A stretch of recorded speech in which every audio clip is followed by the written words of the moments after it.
Bon matin tout le monde. Bon dimanche le 24 janvier. Alors on recommence, prise 2. Avec donc un bon matin avec les Tingcha, donc bien d'origine tibétaine entre autres. J'aurais le goût même de vous dire ce matin, Tachidelek. Tachidelek étant une salutation pour dire bonjour, une façon de dire je vous salue en quelque sorte. Donc, entrez ce matin, je ne sais pas si vous de votre côté, les connexions sont gelées. Parce que d'où vous êtes ici au Québec, bon, parce qu'on est ici au Québec en ce moment, en direct, il fait très froid, hein? Le facteur vent est vraiment très froid, alors on a tendance à dire qu'il fait frette.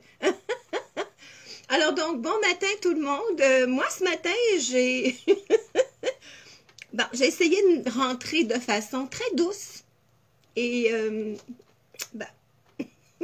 fais pas exprès, hein, vous savez.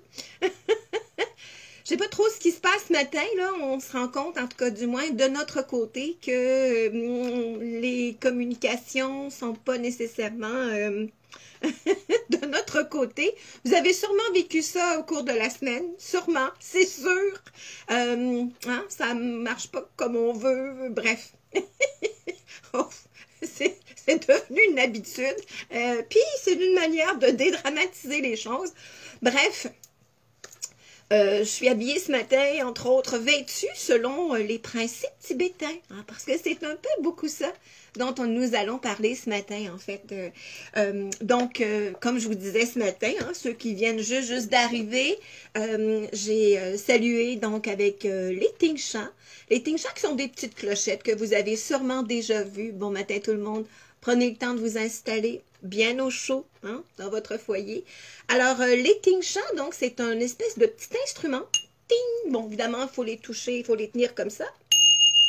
Hein, on a déjà vu ça, bien sûr. Et quel beau son, entre autres. Alors, je les dépose tout doucement. Ces Tingcha-là viennent d'un voyage en Inde, entre autres, parce que nous allons aujourd'hui nous téléporter par la pensée, entre autres, au nord de l'Inde, principalement dans cette région. Donc, en fait, depuis les années 60, où une très grande communauté tibétaine habite le nord de l'Inde. En fait, on a l'impression d'être même à l'intérieur d'un autre pays, tellement c'est frappant la différence. On va s'en parler évidemment parce qu'aujourd'hui, d'une part, vous savez, le thème, c'est le mandala. Hein, mandala ou mandala, peu importe, la façon de le nommer, de le dire.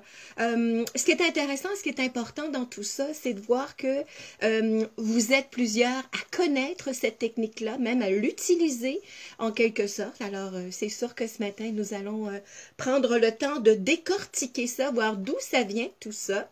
Et puis, peut-être que vous allez faire, à partir de maintenant, cet art ancestral d'une autre manière, en tout cas. Du moins, c'est ce que nous souhaitons.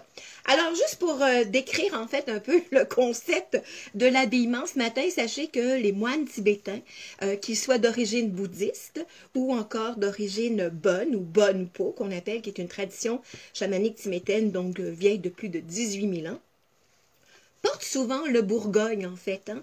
On dit que c'est une couleur royale, une couleur noble. Bon matin tout le monde.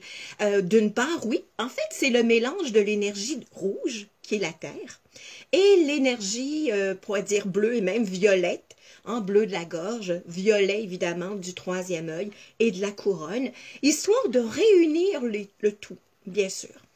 Quand on parle de ce foulard-là, en fait, bon, ça c'est un kata qu'on appelle, un kata qui se trouve être un foulard de soie. Et souvent, je ne sais pas si on va bien voir, mais on voit en fait des dessins qui sont souvent, en fait, je dirais embossés en quelque sorte dans le tissu, qui sont en fait des symboles de protection, des symboles de bonne fortune, de santé, entre autres. Bon, le but, c'est pas de le mettre à la laveuse toutefois, parce que ça va tout disparaître en quelque sorte. Alors souvent, on les voit de couleur blanche. Moi, lors d'un de mes voyages en Inde, donc j'en ai fait 6 jusqu'à maintenant, espérant y retourner peut-être avec vous, qui sait. Hein? En fait, on m'a offert ce kata-là, donc ce foulard-là en soie, dans les tons de safran, ocre.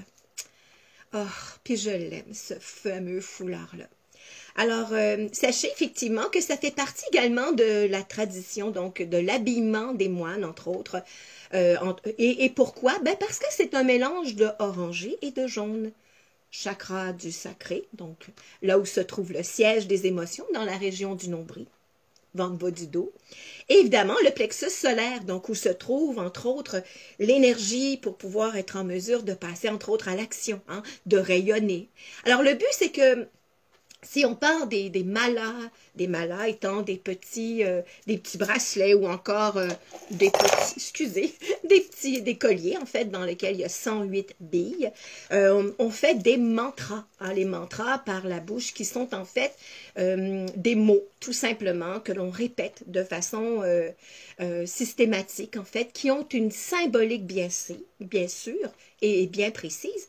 Et on peut également y ajouter ce qu'on appelle des mudras, c'est-à-dire une manière de faire des gestes qui font en quelque sorte des connexions un peu avec des parties de notre être.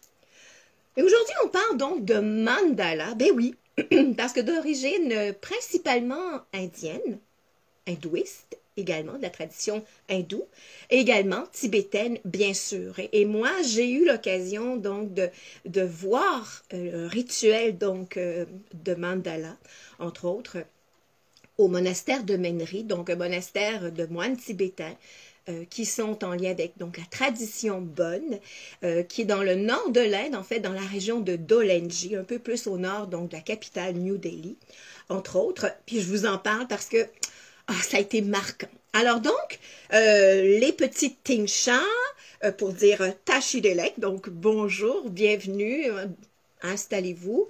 Puis aussi une petite façon également, aujourd'hui, de prendre le temps d'allumer cette petite bougie. J'ai pas eu le temps au départ, hein? Il fallait que je m'installe. Vous avez vu que je suis rentrée drôlement. Alors ce matin, j'allume cette petite bougie-là, premièrement parce que certains d'entre vous avaient fêtent aujourd'hui, ou fêteront leur anniversaire. Alors, bonne fête à vous. Puis aux autres, où c'est plus tard ou plus tôt, votre fête, une belle journée. Une belle journée, un moment à la fois, parce que c'est un peu ça, ce que les mandalas nous invitent à faire. Vive le moment présent. Et la bonne nouvelle là-dedans, c'est que maintenant, on trouve très facilement des cahiers, des livres, on peut même aller les télécharger un peu partout sur les réseaux Internet, entre autres. Et c'est une activité pour tous les âges. Vous souvenez-vous?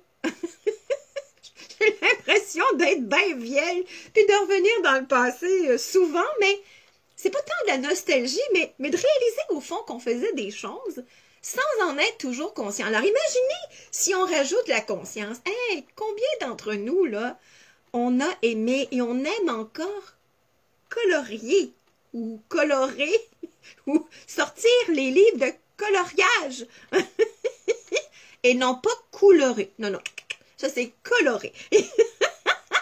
Avec les crayons, les craies, des craies de cire également. Vous vous souvenez de ça? On avait les doigts là, qui sentaient la cire. Bon, peut-être un petit peu moins commun maintenant, c'est plus des crayons feutres. Les crayons de bois, c'est toujours à la mode, évidemment. À la mise également. Puis, peut-être que si vous avez un cadeau à vous offrir ou à vous laisser offrir pour une occasion spéciale, il y a des crayons de bois qui sont extraordinaires, évidemment, qui ont une grande valeur aussi. Et c'est une belle façon de pouvoir mettre de la couleur dans sa vie, parce qu'on en a besoin, bien sûr. Alors, allons-y avec mandala, hein, M-A-N-D-A-L-A, mandala. C'est un mot en sanskrit. Bon, et c'est quoi ça? Alors, le sanskrit, sachez que c'est une langue que l'on utilise encore, pas nécessairement de façon très courante, mais c'est une langue qui vient principalement donc de l'Inde, entre autres, et évidemment du Tibet aussi. Donc, par exemple, ce que l'on connaît comme mantra, que plusieurs d'entre vous, vous connaissez, Om Mani Padme Hum, hein, c'est le mantra de compassion chez les bouddhistes, entre autres, Om Mani Padme Hum, ben, c'est du sanskrit. Et c'est intéressant parce que quand on fait ce genre de mantra-là, évidemment, c'est pas le but aujourd'hui, mais on en parlera éventuellement plus tard, et qu'on comprend pas trop ce qu'on dit, on dirait que le mental ou l'intellect, il débarque, puis il laisse juste s'imprégner de la vibration, entre autres. Et c'est un peu ça, le mandala. Mandala, en fait, en bon sanskrit, veut dire cercle, une sphère, mais peut également s'étendre aux mots environnement et communauté. Ben oui, parce que c'est ça l'idée. Quand on parle donc d'un mandala, sachez que c'est un support de méditation. Alors souvent, on se dira, j'ai à méditer, puis m'asseoir, puis ma tête va d'un bord et de l'autre. Ben si c'est votre cas, puis c'est le cas de plusieurs d'entre nous, ben le mandala ou colorer le mandala va vous amener définitivement, et non seulement dans un centrage, dans une concentration également. Puis, ce qui est intéressant, c'est que vous pourriez éventuellement avoir le goût de mettre une petite musique. Hein, bon, peut-être pas à ce moment-là du heavy metal ou du gros rock'n'roll, bien que pour certains, ça les détend, ces musiques-là. Pourquoi pas? On aurait peut-être plus tendance, toutefois, néanmoins, cependant, à placer une musique qui est un petit peu plus douce, avec des sons, par exemple, d'oiseaux, de mer, en fait, bref. Alors, l'idée derrière ça, c'est de pouvoir vivre évidemment dans le moment présent, d'une part. Bon, évidemment que nous, en tant qu'Occidentaux, on fait souvent donc le lien entre les mandalas et le livre à colorier. Alors, on veut que ça soit beau. Et c'est parfait, bien sûr. Et c'est pas tout à fait ça le but du mandala en tant que tel. Sachez que, bon, le mandala est dans un but de mettre en couleur ce que nous vivons à l'intérieur. Je reviens avec la technique, comment on peut faire les mandalas de façon bien précise. Mais sachez d'une part que, donc, lors d'un de mes voyages en Inde, j'ai eu le bonheur d'assister à la cérémonie, je dirais, de consacrer ou rendre sacré le mandala qui avait été fait, et ce pendant des semaines et des mois. Alors, premièrement, sachez que j'ai une petite image ou quelques images à vous montrer. Je vais vous les montrer tout de suite parce que les mandalas que nous connaissons, évidemment, j'en ai utilisé un pour vous inviter aujourd'hui, entre autres, à la chronique, à la capsule. Puis vous remarquez que je l'ai choisi vraiment très, très coloré, très, je dirais, très détaillé. Et c'est pas un hasard parce que les mandalas, qui sont principalement, entre autres, d'origine tibétaine, ceux dont je vais vous montrer en fait, sont mais très complexes. Je vous en montre un tout de suite. Alors, je vais juste être attentive à l'image. Alors, vous voyez, on voit donc quelques moines agenouillés, donc sur une structure d'un mandala. Alors, vous voyez très bien, il y a vraiment beaucoup de détails. Je disparais quelques secondes pour voir, en fait, pour montrer, toujours là, qu'on voit donc un moine qui est très proche. Parce qu'en fait, il a comme un instrument dans les mains. Je reviens à ça dans quelques secondes. Et on peut très bien voir un mandala, donc d'origine tibétaine, entre autres, ronde en bas de l'image. Hein, vous voyez très bien, il y a vraiment énormément de détails, surtout beaucoup de travail au travers de ça. Alors moi, celui que j'ai vu, c'était à l'intérieur d'une pièce. Donc évidemment, là, c'est relatif au niveau des grandeurs. Sachez toutefois que le mandala lui-même là, faisait, je dirais facilement 3 mètres par 3 mètres, là, entre 9 et 10 pieds. Là. Ouais, ah oui. Ça prenait une grande partie de la pièce. Évidemment, il y avait de l'encens qui brûlait un peu partout. Il y avait des bougies partout. Et on voyait donc les moines qui étaient penchés sur le mandala en tant que tel, qui en fait étaient continuellement en prière, donc faisaient les mantras sans arrêt, et avaient une espèce de petit silex ou de bâton dans les mains qu'ils frottait et ça crée des poudres et des poudres de toutes les couleurs.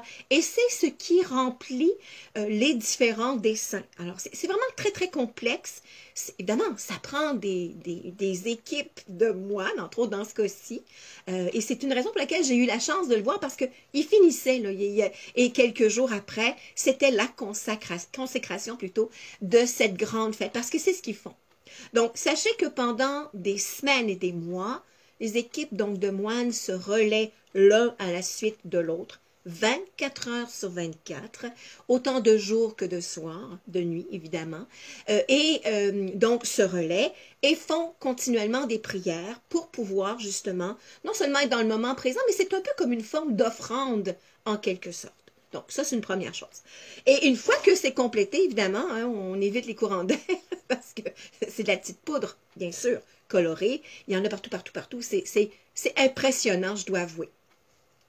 Une fois le mandala terminé, au bout de vraiment plusieurs semaines et mois, alors là, évidemment, qu'on va tout simplement laisser la pièce seule, tranquille. Et là, on invite tous les villageois autour. Donc, c'est ce que moi, j'ai eu la chance de vivre. Alors, les moines du monastère de Menri avaient donc invité les villageois autour du monastère et tous les moines, donc, qui étaient environ 300 à ce moment-là, plus les enfants, etc., étaient vêtus pour l'occasion, donc dans les vêtements de cérémonie, d'une part. Ils avaient des grands chapeaux, entre autres, un peu dans les tons jaunes, justement, avec plein de fourrures, qu'on peut voir, entre autres, dans le film Sept ans Tibet, entre autres, avec Brad Pitt, bien sûr. Et des différents grands instruments, donc des grands tambours, des grosses flûtes, bon, qui peuvent à l'occasion, selon nos oreilles, être un petit peu cacophoniques, mais c'est une manière de pouvoir appeler les dieux, d'une part. Et là, on avait également, pardon, on avait vu je dirais peut-être des marionnettes en quelque sorte avec le visage de lion et de dragon. Ah, c'était magnifique. Et là, c'est le temps de dire waouh, merci. Parce que c'est un peu ça le mandala. C'est une manière de pouvoir mettre en couleur ce qui est vécu à l'intérieur pour l'extérioriser d'une part, puis de se rendre compte effectivement que le mandala nous propose que tout est éphémère. Éphémère, ça veut dire que ça ne dure pas pour toute la vie durant eux. Parce que tout passe et tout finit par évoluer. Alors c'est là qu'une fois que le mandala est terminé, nous on aurait le goût de le prendre en photo, l'immortaliser, puis jamais y toucher parce que c'est complété. Mais non, c'est pas ça qu'ils font.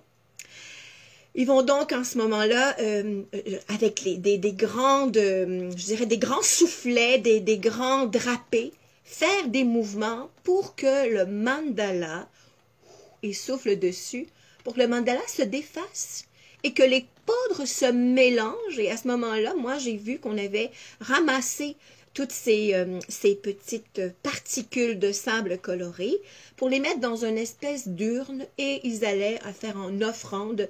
Bon, des fois, ça peut être dans un cours d'eau, ça peut être pour une bénédiction ramenée à la terre en tant que telle, parce que c'est ça. Le mandala, c'est dans un but de libérer ce qu'on vit. Alors, on en a encore peut-être d'autant plus besoin en ce moment. C'est une des raisons pour laquelle on voit souvent, par exemple, dans des services de garde, à l'école, entre autres, peut-être à la maison, des activités intergénérationnelles où on fait des mandalas. Et c'est la fête. Essayez-le, vous allez voir. C'est vraiment extraordinaire parce que la vraie façon de pouvoir faire le fameux coloriage du mandala, c'est de pouvoir voir qu'est-ce qu'on a besoin en ce moment. On ne trouve pas toujours les mots, MOTS, pour expliquer ce qu'on vit. On ne trouve peut-être pas nécessairement les personnes non plus, même si on habite dans une bulle, on a des amis autour de nous, à qui on peut parler à distance, bien sûr. On peut avoir des membres de notre famille qui sont présents et qui sont là, et qui ne sont pas nécessairement sur la même longueur d'onde. Ils peuvent également ne pas toujours entendre et écouter ce qu'on a à dire aussi. Puis on ne se sent pas nécessairement, je dirais, libéré en quelque sorte. Ben, le mandala, ça va vous aider, bien sûr. Bon, comment on fait ça maintenant? Quelle que soit la façon de choisir les couleurs, c'est-à-dire, pas les couleurs, mais les crayons. Bon, crayon feuille, crayon de bois, crayon de cire, là, ça c'est votre choix. Certains même vont vouloir le faire un peu comme la peinture à numéros, donc avec un pinceau. Et pourquoi pas? Pourquoi pas? Ce qui est intéressant, c'est que si vous avez une belle boîte de crayons, donc idéalement en plusieurs couleurs, bien sûr, et ben, toutes les couleurs. Ben oui, parce que le noir, le brun, le gris, le bleu marine, ces couleurs-là sont importantes.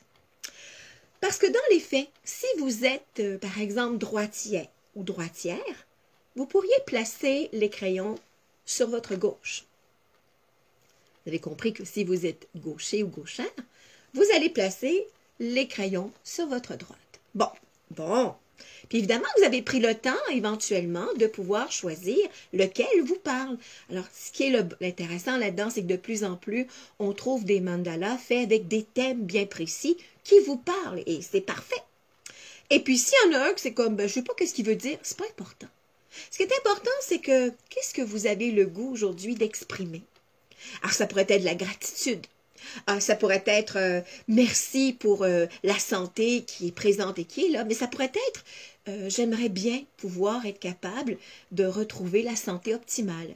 Ça pourrait être m'aider à libérer certaines peurs ou je dirais stress par rapport à un nouveau travail. Bon, là, je donne plusieurs exemples, mais ça peut être ça aussi parce que le mandala permet également un moment de détente, mais de moment de présence également et de conscience. Bon, vous avez donc le mandala devant vous et l'idée, c'est de pouvoir pointer là ou les régions que vous souhaitez mettre en couleur. Alors, avec le doigt ou la main, peu importe, ou les yeux, vous identifiez là où les régions. Et là, c'est là que, en côté opposé à ce que vous êtes en général, donc droitière ou droitier, je vais piger au hasard, une couleur, puisque c'est cette couleur-là qui est associée à ce que je viens d'identifier. Et on pourrait prendre le temps, bien sûr, pendant ce temps-là, de peut-être mettre une petite musique, on le dit, peut-être un petit bâton d'encens, pourquoi pas. Et surtout, prendre le temps d'avoir allumé une petite flamme ou une petite bougie pas très loin. Parce que pendant que vous colorez, ben, vous pensez à plein d'affaires, même si vous n'en êtes pas toujours consciente. Alors, observez comment la flamme fonctionne et bouge, là. Parce que ça se met à faire un petit peu la folle. Laissez-la faire, elle fait tout un dégagement de ce que vous êtes en train de colorer. Parce que, évidemment, une fois que vous avez fini de colorer la section ou les sections que vous aviez identifiées, vous remettez le fameux crayon dans la boîte parmi les autres, côté opposé à ce que vous êtes habituellement. Et à nouveau, on identifie, puis là, ben, ça se peut que ça soit la même couleur. Alors, certains d'entre vous, vous pourriez avoir de belles discussions. Bon, je ne parlerai pas d'échange, peut-être un petit peu de chiolage, si on veut, sur des couleurs genre brun, gris, noir, pas encore celle-là. Mais non, mais coudonc, y a-t-il juste celle-là dans la boîte? Bon, vous allez avoir de beaux échanges avec vous, les crayons. Dites-vous bien une chose, c'est ce que le mandala vous permet de libérer. Alors, s'il n'est pas à votre goût, puis si vous ne gagnez pas le premier prix, c'est pas grave, c'est pas de compétition, c'est une manière de vous faire du bien. Et évidemment, au fur et à mesure, là, puis plus là, il y a des couleurs foncées, puis plus il y a des couleurs que vous n'aimez pas, là, bien, plus regardez-vous agir et réagir. Parce que ça se peut que ça soit le déclencheur, que ça soit la couleur que vous n'aimez pas, pour dire, ben, coudonc, là. Non, mais y a-tu rien que ça dans la boîte? Ben, c'est parce que vous en avez besoin. Alors, plutôt que de maudire, vous pourriez bénir la couleur. Puis vous allez vous rendre compte qu'au fur et à mesure, les coloris vont être de plus en plus beaux. Les mandalas vont peut-être vous plaire. Vous allez faire que, oh, wow! Parce que vous aurez pris le temps. Parce que c'est une question, hein, c'est que c'est ça. Prendre le temps de libérer ce qui était en dedans. Puis peut-être bien longtemps. Puis que là, en ce moment, avec toutes les interdictions ou les consignes, ben, il faut se trouver des moyens pour pouvoir rendre notre vie colorée, heureuse, agréable. Et le mandala, là, de toute évidence, là, est le grand gagnant. Il y a des gens qui disent, mais c'est parce que là, Joanne, pour l'instant, là, moi, j'en ai pas. Là. Je ne peux pas m'en commander, je ne peux pas aller au magasin. Là, bon. Ben, si vous avez des casse-têtes, faites ça. La même chose. Les casse-têtes, c'est une façon de rester concentré aussi. C'est une manière, évidemment, avec toutes les couleurs qui sont présentes, vous vous faites du bien. Et pourquoi on serait attiré par un modèle ou un dessin ou un casse-tête plus qu'un autre? Ben, c'est parce que c'est ce qu'on a besoin à ce moment-là. C'est la même chose pour les vêtements et la couleur des vêtements qu'on porte. Alors, si jamais, là, au bout de quelques jours ou quelques semaines, là, vous les avez recueillis, vous les avez empilés, là, ces fameux mandalas, prenez le temps de prendre du recul, puis allez voir l'évolution, en espérant que ça a évolué, sûrement. On ne peut pas toujours revenir en arrière, dire, moi, c'était pas beau, cela. Ben, c'est ce que j'avais besoin à ce moment-là, et pourquoi pas.